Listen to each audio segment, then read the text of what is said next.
Hi, my name is Karen Holmes. I'm the founder and director of the World Peace Organization for the One World Government. Today I wanted to talk about prosperity. The COVID-19 pandemic has created a great deal of destabilization in our economy. It's very hard for our government to overcome like a stagnant economy, and that's what's happened, and that's one of the fears that the Republicans have had about the economy, that by keeping the doors closed of businesses, that the economy would become stagnant. The Tulsa Massacre. They're looking at the Tulsa Massacre that happened 100 years ago. It's the anniversary of that, 100-year anniversary of that. Tulsa, Oklahoma was the place of a massacre. Black people had created a sense of prosperity in their neighborhood. They had achieved something that was quite remarkable, and then there was a massacre, and people were killed, and the neighborhood was burned. And then when, according to the reports that I just skimmed over, once they were able to overcome that to some extent, then they put highways over right through the neighborhood. Okay, so let's just say that if you have achieved a sense of prosperity, for those people who are trying to put you down and getting revenge on you, that they will come back and punish you in any way that they can. So what I'm going to look at today is the idea of how to create prosperity by not triggering other people's jealousy, so to speak. If somebody has created a sense of prosperity and other person has put that person down in some way, well, they have to keep kind of like pushing that person down, those people down, to prevent people from getting someplace. Wouldn't you say that that form of jealousy is what is maybe the same thing that happened to the Jews in Europe? They had, when you stop to think of it, the Nazis have always, or the Germans, all Germans have always been very proud of the fact of German engineering, excellence in the workmanship that they do beautiful work on clocks, small, tiny work on clocks, and coming up with fine craftsmanship. And then what happened was a group of the composers, the artists had created Jews had created a sense of prosperity, a sense of we are excelling at something, and so they ended up losing everything. Their artwork was taken away. They had to be equal to everybody else. So what I'm talking about now is that if you have managed to achieve something, if people have been putting you down because you're very average, and all of a sudden you manage to achieve something so remarkable, then those people who are mediocre, so to speak, have to put you down. The same thing happened, you could say, with Mozart and Salieri. And here Salieri had achieved a sense of pride that he was the court, in charge of the court's music in France, and then all of a sudden this young child comes in and plays the music of the spheres and is so talented that basically that Salieri was so proud, and then Mozart had to put him down.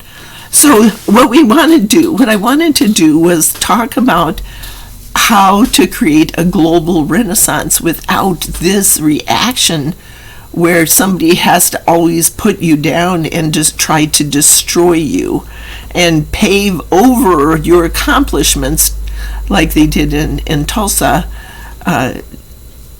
Instead of respecting that and figuring out how did they do that, to create everybody on a very low level, that is not how we should be functioning.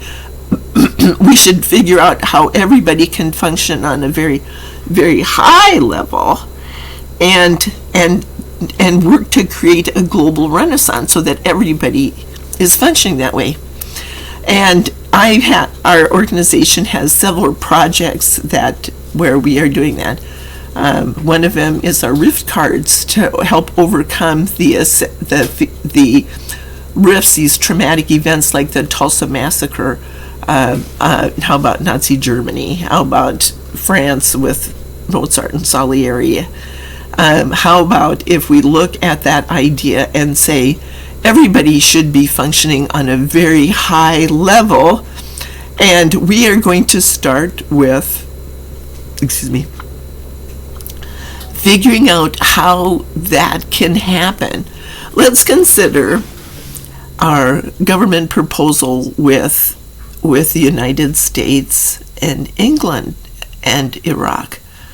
Okay, Iraq, let's say that Iraq had the world's third largest oil reserves when the Iraq War started. Their population was, after the Iran-Iraq War, the population was 70% of the population was under 15 years of age. So 30% of the people were adults and 70% were children.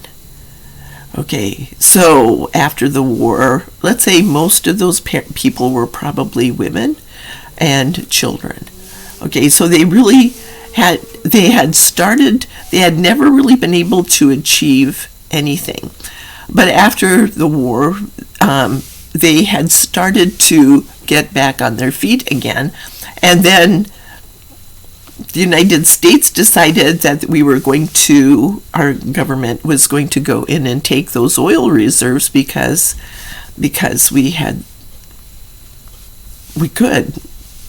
could take them, because maybe that was, I'm not going to second guess what our government was thinking at the time, but we had George W. Bush, and we had the 9/11 and then George Bush, instead of going after Osama bin Laden, went after Saddam Hussein and justified it with a grand lie. Okay, so let's say that Iraq was coming out. The United States had helped Iraq in the Iran-Iraq War. We were basically an ally of Saddam Hussein when this war happened. So was he not being loyal? Why should he be loyal to us? You see, all these ideas were all floating around out there. But when they were finally coming back on their feet, they had all that oil. They had never been able to really deal with it. And then there was all of these historical factors that were being played into it. But then our government went in there and tried to topple Saddam Hussein because he was not loyal or whatever. We don't know what's going on in the minds of our government at the time, and why they chose to do it, why George Bush chose to go in and do that. All right, so, but isn't it possible that they had finally started to create a sense of prosperity again? That by that sense of prosperity, we were trying to keep them down so we could take control of their oil reserves, that we could control them again. So all these things have happened over and over again, taking away people's freedoms. Okay, so how do we solve this problem? The United States and England were the ones that went over it. They were coming from a sense of lack. Two of the most prosperous countries of the world were trying to gain control of natural resources, possibly. So what they did was they were coming from a sense of lack. So how do we create in the United States and Iraq? We're not talking about Iraq. Iraq, if left on its own, will do just fine. And I'm not declaring that is the outcome of what we're planning on doing, because we're going to help to rebuild Iraq too. Okay, I've already set into place a way to help rebuild Iraq. And by assuming responsibility for our actions, and in doing it in such a way that they are able to function on a higher level,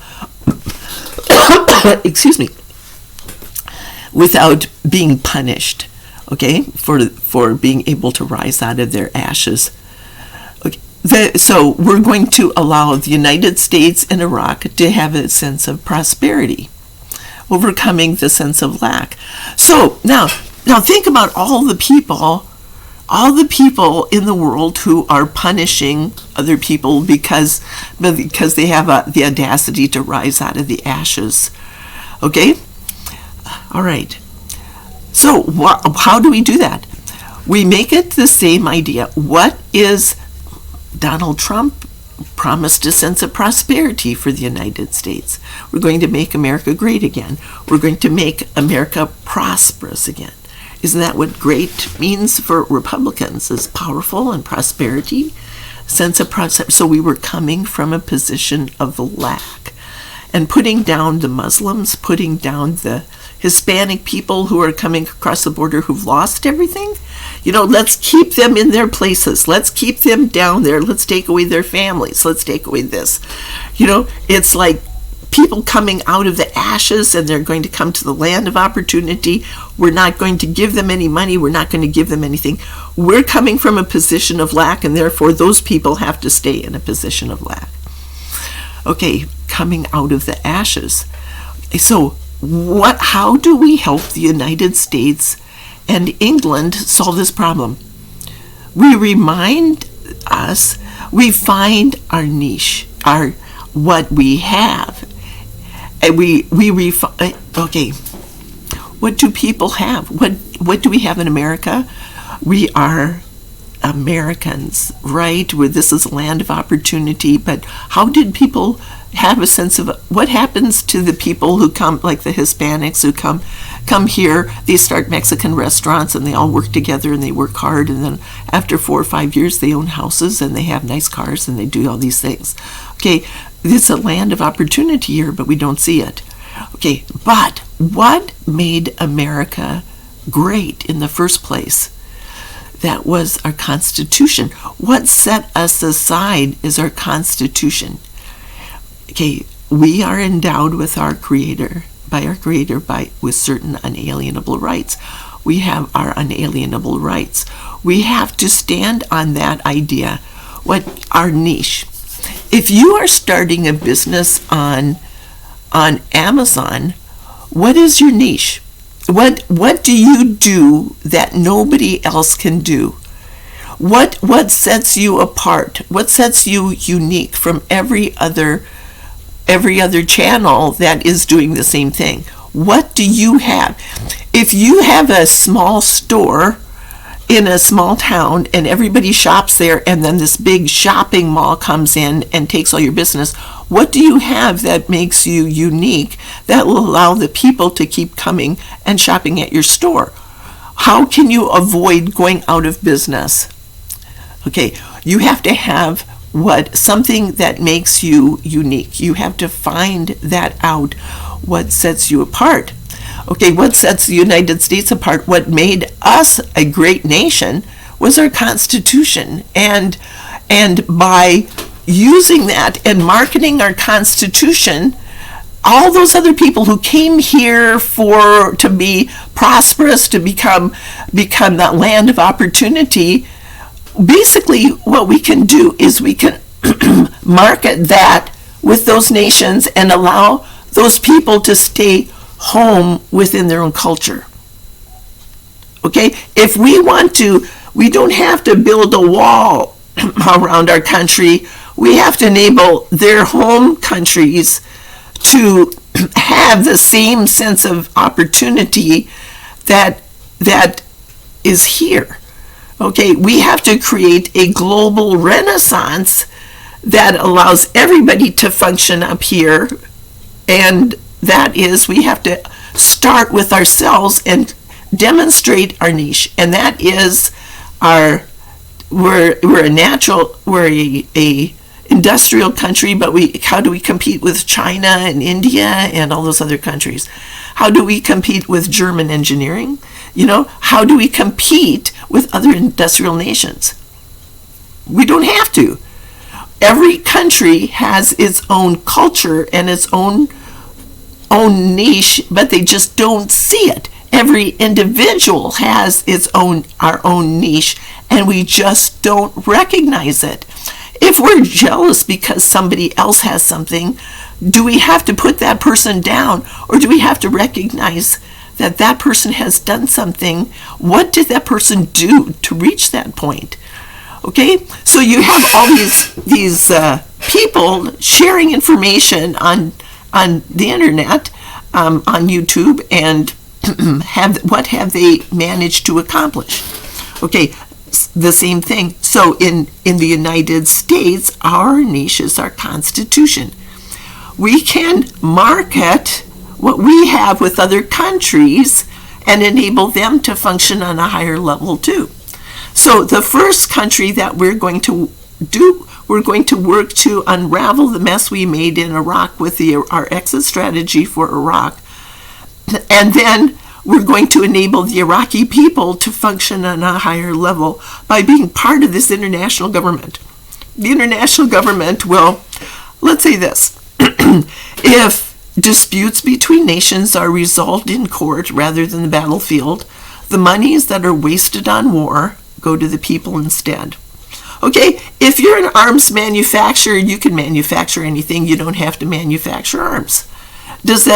Is that so much of a problem that you can manufacture anything? You can retool what you're doing and come up with something better to manufacture? How about all the new things that people are going to be creating? Okay, how about housing, dealing with new housing things so we don't have to cut down wood? How about manufacturing something that, let's say that we need the wood so that we can absorb all the carbon in the atmosphere, the carbon dioxide, and by growing trees, by doing that, we can solve the problem of the droughts and all the problems that we're having with wildfires out in the West that are going to probably lead to desertification over the next 50 years or so. I live in Oregon. There's a lot of trees here. There used to be a lot of trees here, but a lot of them have been burned down on the West Coast here because of wildfires.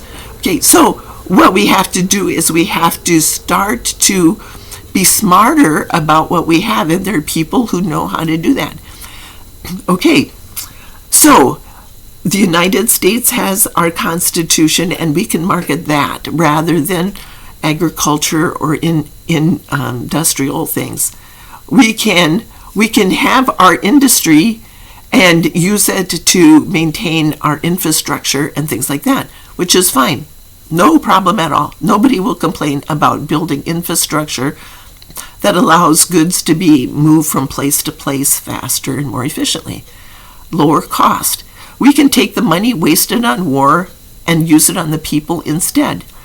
So what happens if instead of, let's say, a $700 billion a year national defense budget, how about if we take wars and put them into courts and then take that $700 billion and invest it in infrastructure in the United States?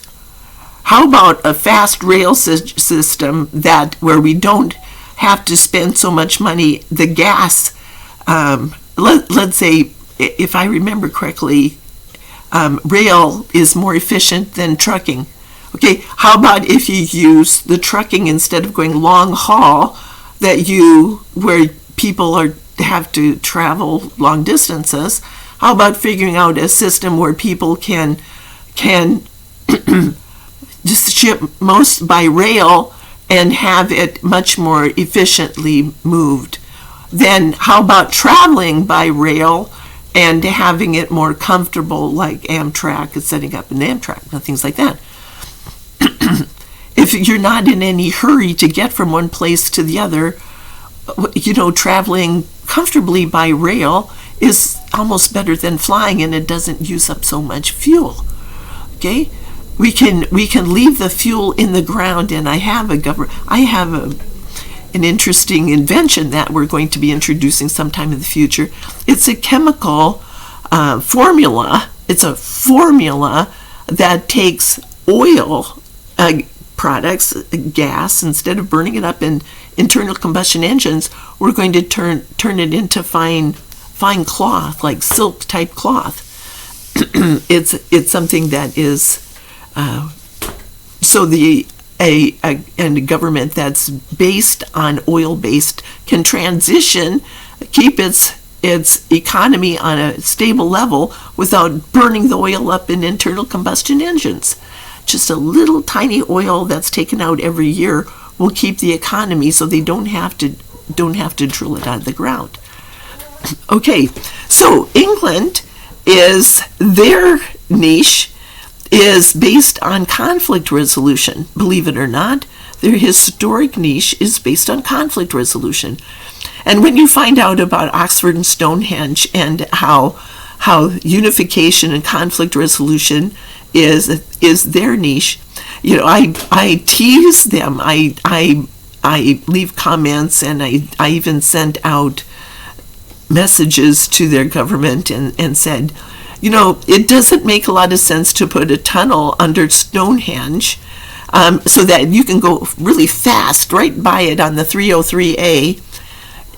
It makes more sense to see they're talking about building a tunnel under Stonehenge, and all the archaeologists are going, no.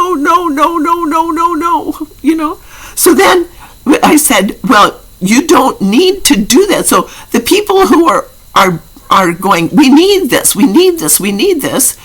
and I'm going, no, you want to go really fast from one end of the country to London, because London is where everything is. The center of the commercial district is London.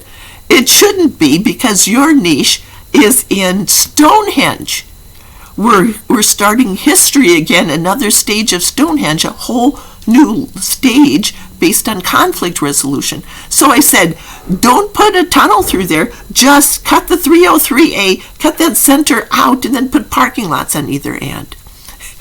And nobody listens to me right now. They think I'm crazy, but basically, hopefully they'll listen before they destroy that whole venue that's so valuable there.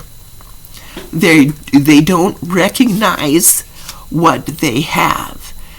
The United States, we don't recognize what we have. We don't know what we have. And that's where a lot of people are too, is the people who are willing to pave over a neighborhood because they don't like the fact that these black people are creating a sense of prosperity again. They're overcoming the original massacre. How about if Salieri hadn't originally killed Mozart but driven him off, and then he was writing someplace else, writing his remarkable music someplace else, and then they had to go pave him over.